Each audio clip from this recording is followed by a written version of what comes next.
karunggutan sa News Patrol. Gasolinahan sa Turil, gitulis. Lalaking gingong pugante sa Tagum City Jail, gipusil patay. Mga nag-file og kandidatura sa barangay elections, midagsa sa COMELEC niadtong Sabado. Ug lain-laing sektor, nagtinabangay pagtanom og mangrove sa Sanipaan Shoal. Kapamilya may buntag yan ang mga detalye sa News Patrol. Ituloy sa Doha, kawamiling armado ang usa ka gasoline station sa Manggahan, Turil, Davao City. Si Danger Revilla sa report. Natroma pa dihang gisaysay sa mga pumpboy sa gasolinahan sa Manggahan, Turil, Davao City ang pagduol kanila sa duha ka mga armado nga mideklara og hold up kagahapon sa hapon. Ang pumpboy nga si alias Benji gitiunan og arma sa usa sa mga responsable. Ito na, huwag buwan.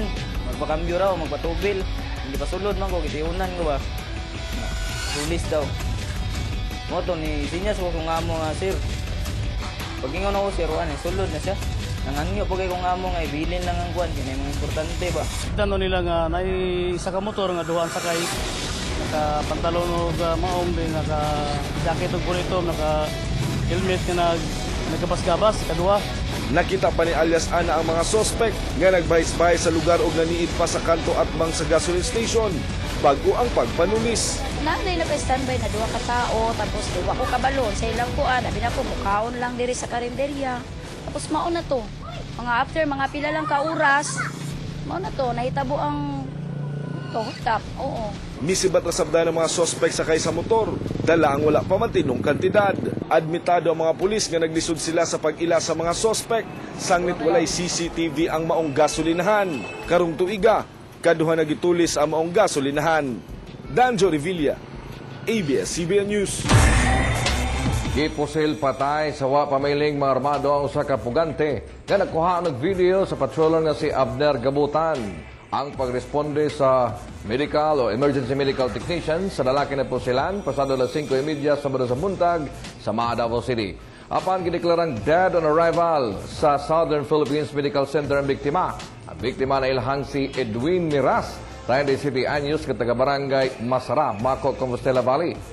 Nasirang mipuga kini sa Tagum City Jail natong Pizza 9 sa Oktubre og nagtago-tago dinhi sa Davao City.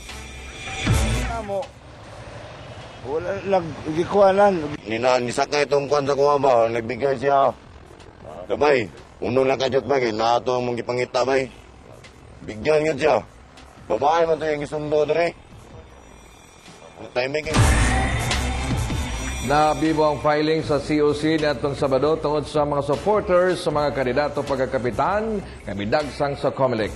Daw registration sab ang filing sa COC kay naglinya sa COMELEC ang mga magpapili pagka-barangay official. Niya si Danjo Revilla sa report.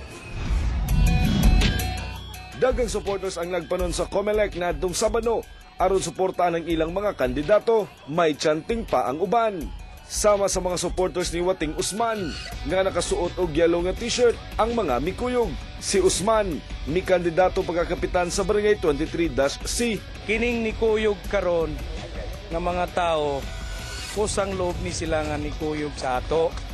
Kay gusto sila pagbago sa atong barangay.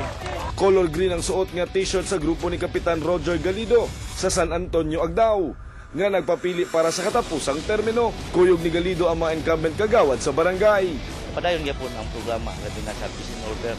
Suportado ni Kapitan Margie Coral ang iyang kagawad nga midagan pagkakapitan sa 28-C nga si Neligar Unciano, kagawad sa barangay ang daganan ni Coral.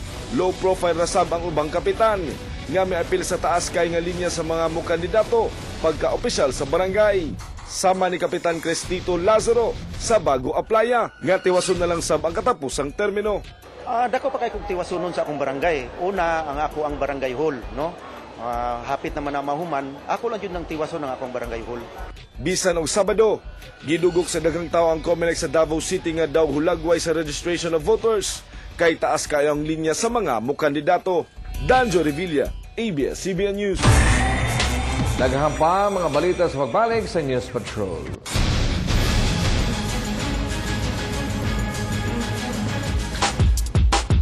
Mga kapamilya mo, arang kada nasabang Davao Trade Expo ang tinuig nga aktibidad sa atong mga negosyante. Kauban ta karong buntaga si Architect Agatha Ellen Salanatin, Valencia. Good morning, ma'am. Morning. Atong date 2013 chairperson. Kauban sad nato si Sir John Carlo Tria, Davao Trade Expo 2013 Program and Events. Morning, sir. Morning. And of course, kasama din natin si Architect Daniel Lim, ang Davao City President. Morning, sir. Good morning, Francis. Can you tell us more about the Davao Trade Expo 2013 this year, sir? Yes, Francis. The Davao Trade Exhibit is the biggest agri expo in Davao, and this is the 15th of our agri trade exhibit, and it is to be held in the SMX, and it is expected to generate about 100 million in sales.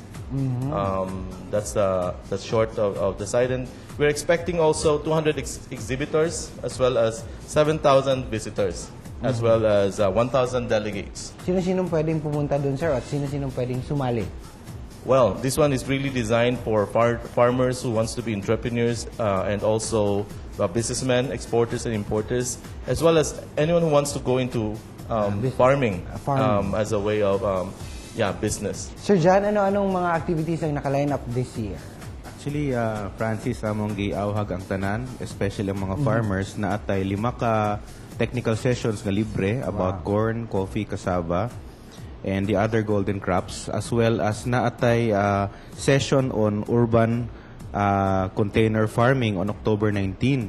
So, dagan tay mga kasayuran nga pwede makuha if you're interested in farming.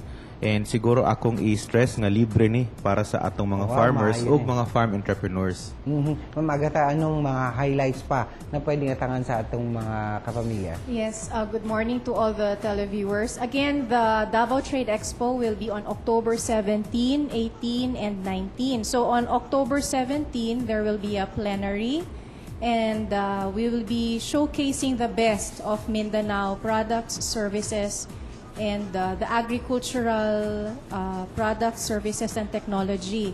There will also be a networking night for all our sponsors and exhibitors, and all those who wish to network with all the exhibitors.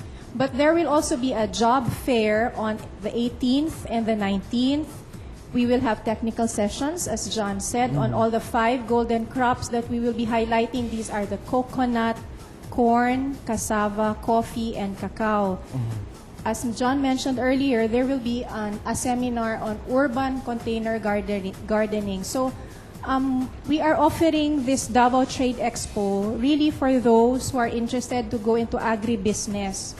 Especially sa modern times, ma'am, na Yes, kailangan na natin yung mga updates on this, like agriculture. Yes, yes. Best practices, opportunities for the local and international markets. So this is a very good golden opportunity for everyone. As earlier mentioned, this is free, no? Free ang admission, no registration fee. So it is open to the general public at SMX on October 17, 18, and 19. Okay, kindly invite them, Architect Daniel. Again, we once again invite everyone who wants to go into farming, and this is the best time. As Mindanao and Davao are our center of agriculture, we invite everyone who wants to go into farming or who are in farming and who wants to look at other crops other than what they are planting right now. And we are, this year, it is dubbed Empowering the Farmer. And we are, as was stated, the 5 golden crops. So we invite once again on October 17, 18, and 19 at the SMX. And mga kapamilya, kita-kita ta sa tinuig nga Davao Trade Expo 2013. Balikan sa nato itong barkadang si Tizet. Yes! Nag-warm up namin din sa SIR Matina Phase 1, mga kapamilya. Kaubo na ito usa ka residente din nga si Ate Ayen. Good morning, Ate Ayen. Good morning. Ayan, si Ate Ayen kay nang inusara residente na ito gikan sa SIR. Pero sa'yo pa nag-basketball ito, mga kapamilya diri. Pero asa ba si Steve? Steven! Oy! Ay! Good, social kami mag-mula basketball diri kay mura ramig nagmuling. Oh, Nagmuling? nakapantalon lang. Oh, Si Tagaming 3-point shot niya. Ayo, sus, walay problema, Claude. Wala na to, be. Ay! Galing Ayaw! na! Payo na, Claude! Sus! Ay, Dili lang kayo ni telegenic, maayo po dyan kayo kumudulo. Isa pa. Wala na. Ayan, okay. Hey, Steven, Steven, Oy. mahilig ba ka mag-basketball? Hilig ko basketball pero hilig po ko mo exercise. Mo exercise. Wapo po na papasingot ang basketball, di ba? Aha. Pero syempre karon, sundan na po nato ang pagpasingot, pinagis nato ang dancer size. Kauban na to mga residente din. Ang pangutanan ako. Hello, kuya! Andam na ba ka? Okay, let's do this. Sige, buksan ang ating mga legs. Oy. Ayan. Sige, go, go, go. Ang ato ang peg karon, Steven, Aha. ala cowboy ta. Ala cowboy. Dancer size Oo. ala cowboy. So, step to the right, butang nga sa hawak, sa kamot, ang kamot na to sa hawak. Step to the right, clap. Step to the left, clap. Again. Step to the right, clap. Step to the left, clap. Unya, backstroke. Okay, 1, 2, 3, go. 1, 2, 3, and 4. Pag guman, bang, bang. Oh, tama din si cowboy. Oh, sige, go. Bang! Bang! And party! 1, 2, 3, 4, 5, 6, 7, 8. Okay. Tanggal, wait lang. Ayan. Aha. Okay. And napaisa kanya pinaka-importante atong cowboy turn. Okay. 1, 2, 3. Then, dire na sad. Side. Turn. Hug kayo mga residente nato diri, oh. And, ayan. Oh, syempre, ato mga kapamilya po nyo nagatanaw karon sa MBM. Pwede mo join para makondisyon ang mga lawas ninyo bago mumuha to sa inyong mga trabaho o eskwela. Oho. Okay. Mismo, Kuya, mismo kita dire, gipang sweats na ta dire. di ba sweat? Oho. Anda na mga kuya. Okay, Okay. music! Come on! Go! Go!